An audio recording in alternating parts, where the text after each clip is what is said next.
When I say no justice, you say no peace, no justice. No peace. No justice. No peace. No justice. No peace. I am so glad that y'all are here. My name is Tyler Thompson. I'm the senior minister at Zionsville Christian Church. If you need to use the bathroom, maybe you just go through the woods there. Mayor Styron has said that the building is on lockdown, but we will give up the woods or the church. We'll see. It is the great James Baldwin who reminds us that if we love one another, then we must tell one another the truth. If I love you, then I must bother you with the truth. Friends, there are a lot of people who are watching the TVs tonight and who have heard about our movements for justice, who are seeing something other than love. And so we remind our community tonight that we are doing this out of love for one another. This is an act of love. It is a great act of love to speak the truth, to meddle and to bother one another, particularly those who choose not to hear, to bother with the truth. There are some things that are made out to be red and blue. Friends, I remind you that this evening, not all things are red and blue. Some things are just black and white, right and wrong. And tonight, we're here to not only to call out what is wrong in racism and profiling, but to also hold on to some hope and to this vision to dream together about what sort of community, what sort of Zionsville we want to create together. And it is going to take all of us. In my tradition, we hold on true to the fact that we are all created in God's image. And so when it is incumbent upon us that when one of God's children is hurt, that we speak truth. Do not hurt one of God's children. Do not hurt one of God's children. You all did so well with call and response. Let's try it one more time, and then I will offer a word of blessing, a word of hope. I will offer this statement, one step forward, and you all offer the statement and reply, not one step back. One step forward. One step forward. Not one step back. One step forward, not one step back. Friends, will you join me in the spirit of prayer and meditation as it is befitting of your tradition?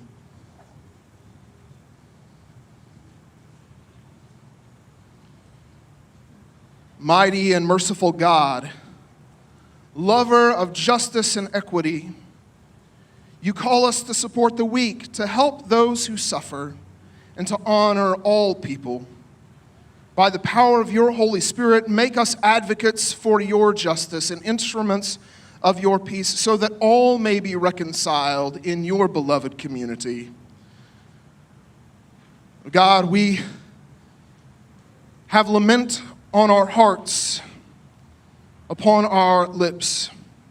By day and night, we pour out prayers to you. We are crying out for justice, yearning for what is right, longing for peace, longing for justice.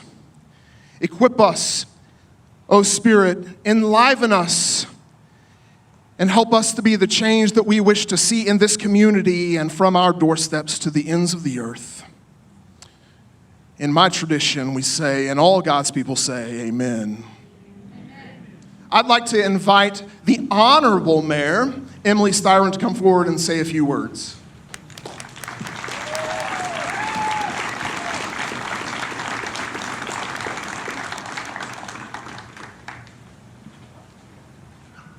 It is remarkable to see this parking lot filled with masked faces, working to keep our community safe by wearing those masks, but showing up to show solidarity for those in our community who have, by the color of their skin been treated differently their entire lives. And it is time for communities all across this country to say this is, I'm sorry, bullshit, and we have to start working towards a change.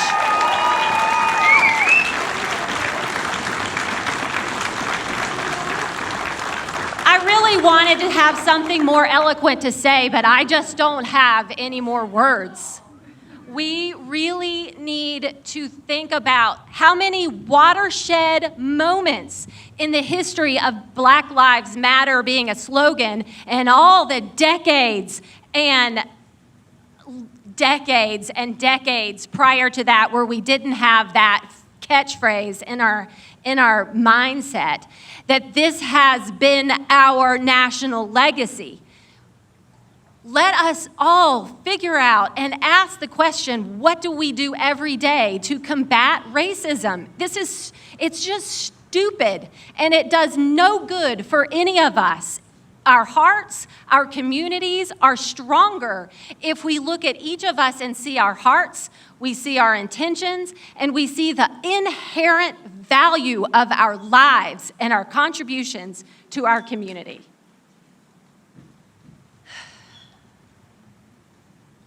I feel pretty much ridiculous standing up here to have a platform to talk to you in these ways because the people who have organized this group, it wasn't me. I didn't make this call to action. I'm super grateful for those who did, and I'm grateful for all of you standing here. But I'm just one person, and it needs to be all of us stepping forward and cussing and acting and lending our hand and figuring out what do we do next.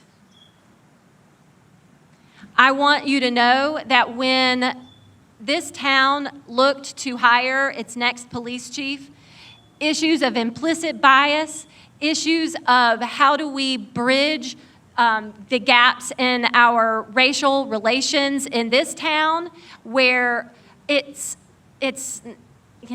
there, we just don't talk about it. We don't have as much of a community conversation around race as communities that are larger than ours, but we have the same issues we need to address. And I am very, very grateful for Chief Spears and his commitment to looking at ways to continue working with the police department on de-escalation, policies, procedures, efforts to address implicit bias within his department, and to open up to a community conversation.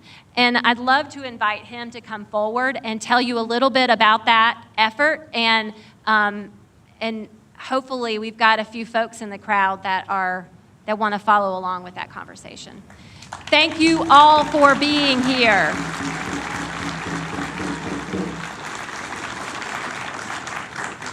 Well, thank you, Mayor. It's really a pleasure to work for a mayor who cares about people the way Mayor Styron does. When she spoke with me about this position, that was one of the things that impressed me the most about her, and one of the things that got me most interested and most excited about this opportunity. I couldn't be happier about being here in Zionsville. I've been here a couple of months now, and it's great to see each one of you here tonight. It really is. I'm not doing good, right? Better? All right. Well, it's great to see each one of you here tonight. I couldn't be prouder of all of you for being here. I couldn't be prouder to be a part of this police department and a part of this town. This is an example of how these kinds of discussions and this type of civil protest, for lack of a better term, should go. We should be able to talk about things peacefully. And you serve as an example to others about how these things can go. So I appreciate what you do. Again, the mayor is absolutely right. We care a lot about all of you, and we want to do everything we can to make certain everybody in Zionsville, the guests, visitors of Zionsville, everyone feels welcome and included. Ironically, before this incident in Minneapolis happened, we were already in the process of scheduling discussions, community discussions about things like diversity, inclusion, fairness, all those things that are important to us all as a as a society, as people, as human beings. And we were in the process of doing that when this happened. And I'll speak on behalf of not only our police officers and myself, but I think police officers everywhere. There isn't anybody, and forget police officers, just human beings in general. Nobody can justify what happened to George Floyd. It was wrong.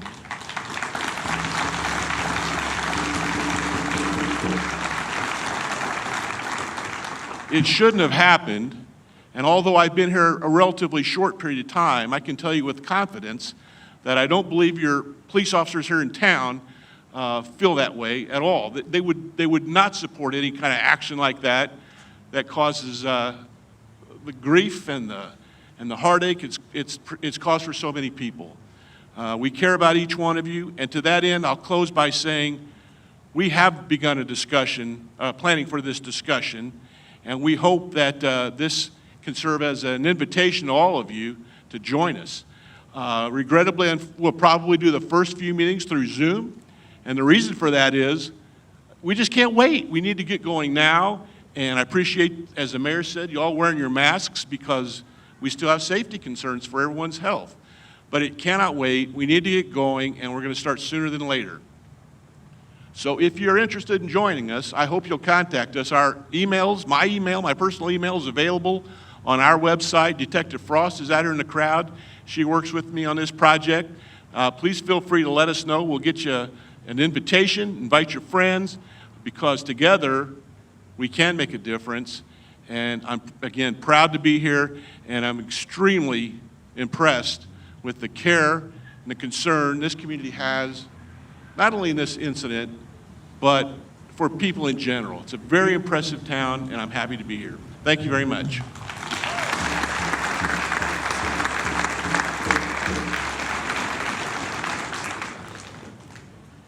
His name is George Floyd, and we say his name, George Floyd. He is here in you. So, telling the truth is hard. It's important work. I think we understand that. I'm a huge fan of Brené Brown, who reminds us that to be vulnerable means to be courageous. And so Kimberly Brookins is here tonight to be vulnerable and to be courageous and to tell us a bit of her story.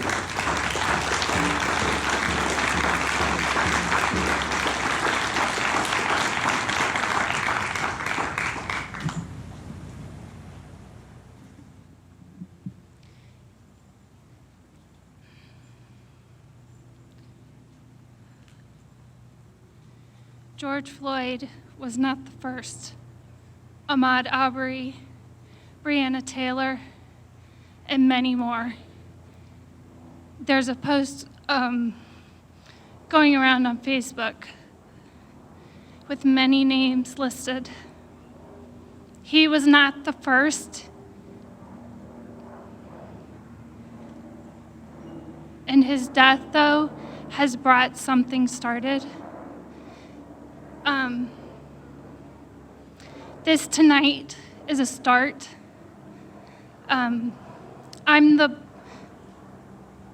This is my husband, Patrick Brookins.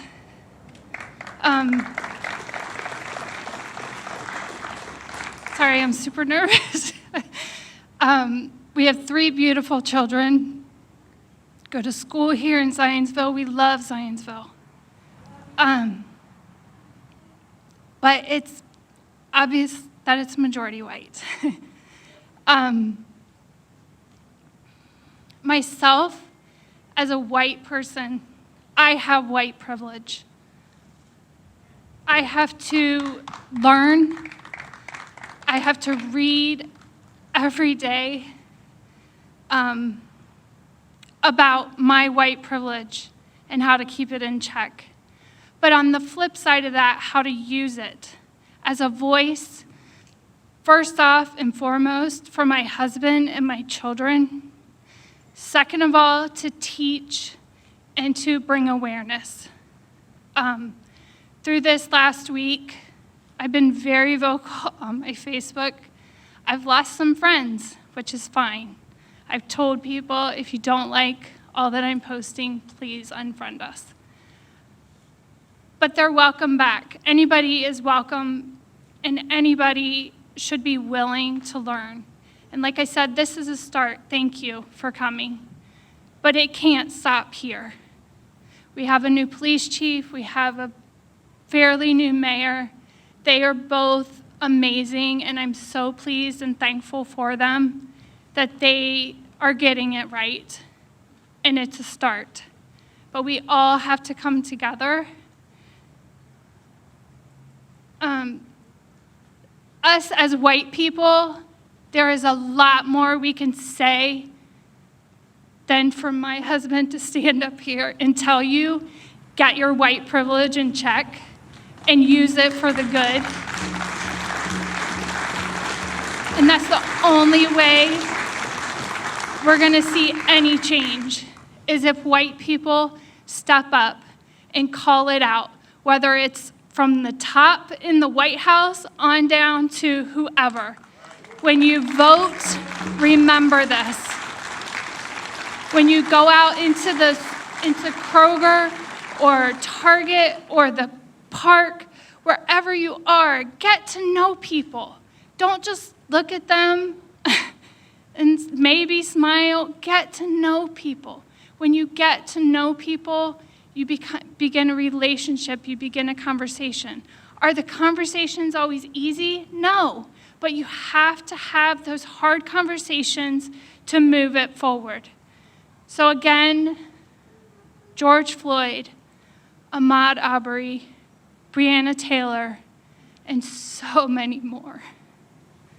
I don't want my husband to be next.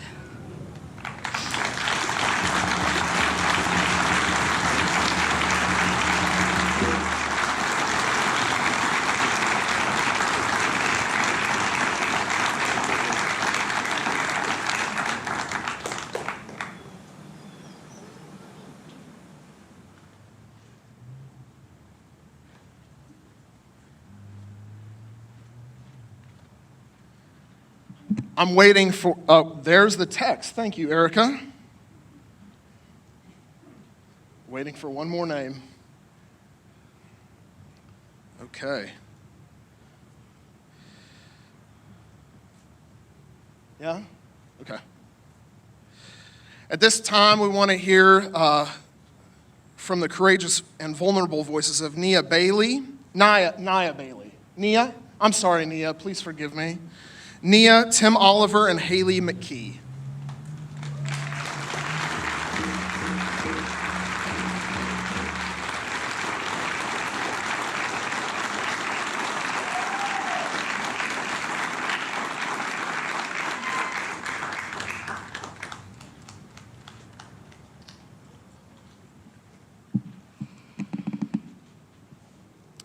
I can't breathe. Mama, please. I'm through. My stomach hurts, my neck hurts, everything hurts. They're going to kill me, man. Don't kill me. 8 minutes and 46 seconds is how long it took for George Floyd's life to be senselessly taken away from him. A father, brother, son, hardworking African-American man in America, viciously beaten and suffocated over the alleged forgery in the amount of only $20. This is a perfect example of the instances that minorities deal with on a daily basis. Innocent lives are taken every day due to police brutality. A group with a designated job to protect and serve communities, but struggle with abusing their power.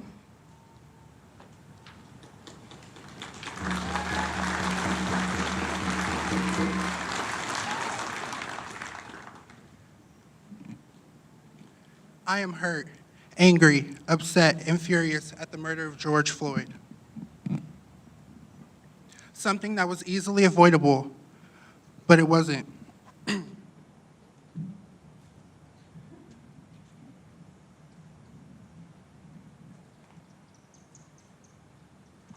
Being a black man in today's society is very scary. Whenever I leave my home, I wonder, am I next? Having my mom stay up until I come home at night worrying that I am next. No one should ever have to worry about the safety of their child because of the color of their skin. I hope that together we can change the injustices that every African American faces on a daily basis. Thank you.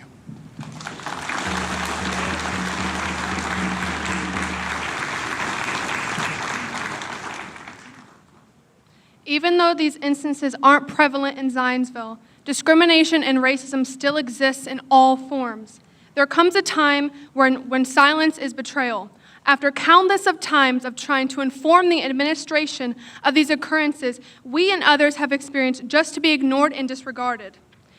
It feels and shows no one cares or concerns for the minority students at Zionsville.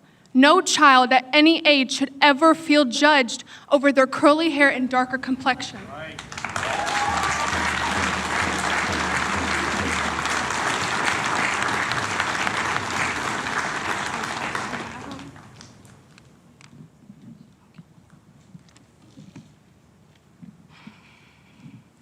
To help you guys get just a brief understanding of the hurtful and unacceptable acts that we have experienced here in the Zionsville community, I can share few of many.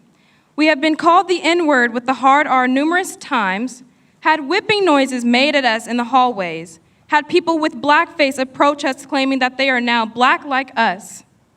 Junior year, I was in an English class as the only person of color in the classroom, which after being educated in Zionsville Community Schools since the age of 5 was not a rare setting for me.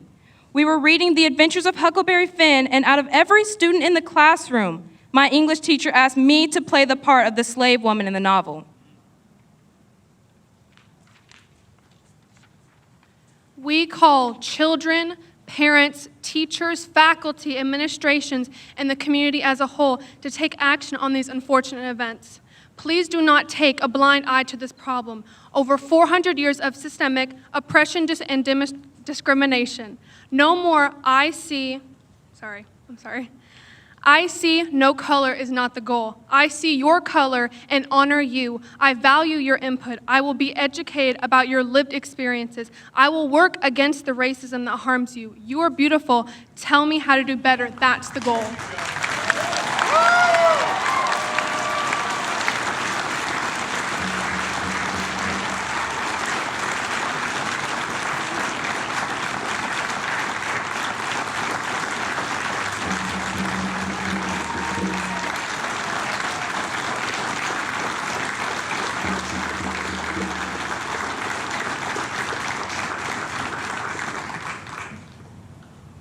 Whew.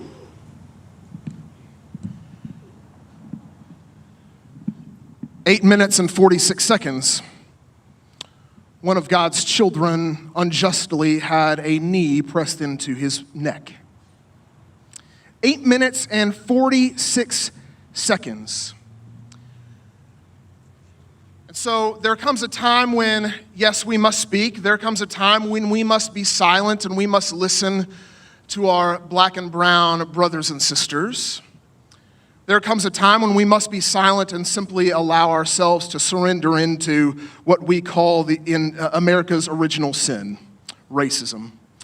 And so for 8 minutes and 46 seconds in solidarity with George Floyd, let us observe silence. Take a seat, lay, raise a fist. Most importantly, let us be in a spirit of solidarity and silence.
Somebody is hurting our children, and it's gone on for far too long. No justice, no peace. No justice, no peace. No justice, no peace.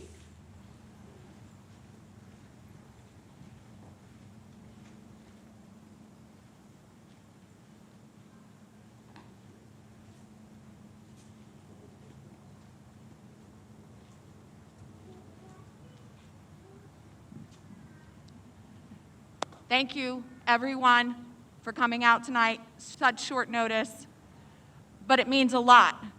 It means way more than you could ever imagine. Now you just have to use this voice and share with everyone near you and in your circle of influence. This concludes the end of our vigil. Thank you for coming.